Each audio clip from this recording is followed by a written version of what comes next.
Akakiiko k'ebyokulonda kongeza ensalesale okuzza obuggya enkaala z'abalonzi okwetoolera eggwanga lyonna okusinziira ku nteekateeka ebaddewo olunaku olwaleero nga 10 omwezi ogwokubiri omwaka 2025 lwe badde bakomekkereza eddimu lino mu butongole. Wabula ssentebe w'akakiiko kano omulamuzi Simon Byabakama mu kwogera ne bannamawulire enkya ya leero ategeeza nti olw'okufuna okusaba okw'amaanyi okuva mu bakiise mu kikolo ggwanga olukulu, bannamawulire n'abantu abalala kibabuwadiriza okwongezayo ebbanga lino okutuusa ssabbiiti ejja ng'ennaku z'omwezi 17 omwezi gwe gumu. Mu mbeera y'emu n'okusoomoozebwa okulala kwe basanze mu ddimu lino nakyo kibawadiriza okukola kino. Ekyo okusinziira ku kwemulugunya kw'abantu naffe bye tulabye nga tuli mu field ne tulaba nti waliwo obwetaavu kyetaagisa okwongerayo ebiseera by'okwewandiisa.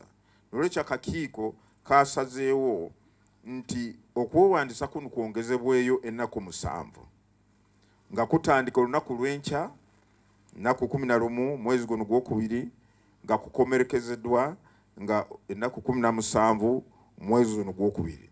Naye njagala kukakatiriza nti tetujja kuwongerayo kuno ennaku 17 ze zisemberayo ddala, kubanga tulina ebintu ebirala bye twalambika mu program oba mu roadmap ebitulindiridde. Ate emirimu y'okulonda oba program y'okulonda bw'obanga tonamala kino kiri tosobola kitandika. Wabula bano we baviiriddeyo ng'abantu obukadde obukunukkiriza mu 2 be bali mu lukalala lw'abalonzi. Eyo twogera kati kubanga omanyi kuva mwaka 21 NIRA yebadde genda mu maaso kuwandiika bannayuganda nga bwe balina okukola. Ate abannayuganda abo nga balaga nti twagala kulondera mu kifo kino. Kati ffe ne tugenda mu data ya NIRA ne tutegeera nti waliwo abannayuganda bwe bati baweza myaka 18 balaga nti baagala kulondera mu bifo bino, ne tubajjayo amaanya gaabwe ne tugajjayo ne tugateeka ku regisita yaffe. Kati we twogerera kati tulina balonzi ku regisita bali obukadde 19 emitwalo 9 mu 2 mu 15,574. Byabakama era ayogedde ne ku biyitingana nti gavumenti eya wakati ebakaluubiriza okukola emirimu gyabwe. Government cannot be deliberately frustrating our efforts.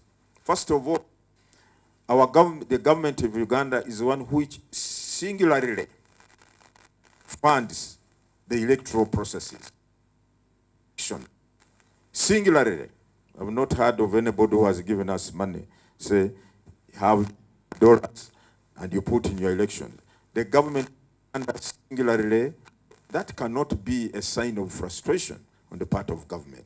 Onera ategeeza nti ennongoosereza mu mateeka g'ebyokulonda tezigenda kubakosa era nti baakugenda naago agaliwo okusobola okutegeka okulonda okw'amazima n'obwenkanya. Omulimu gwaffe okutambuza emirimu gyaffe nga tuteekako akalulu k'amazima n'obwenkanya nga kutusinziira amateeka galiwo.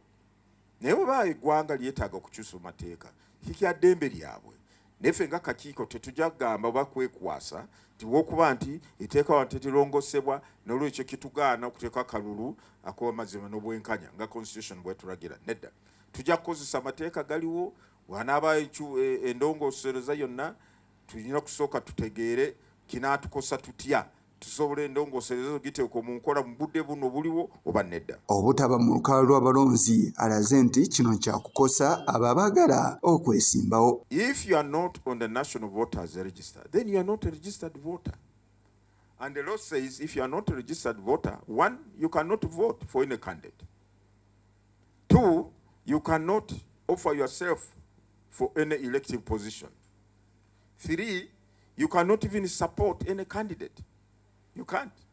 We attach great importance to this exercise, to the Ugandans, that please, if you want, it's not enough for you to be part of a huge group, a huge procession following your candidate, or a huge rally of a candidate.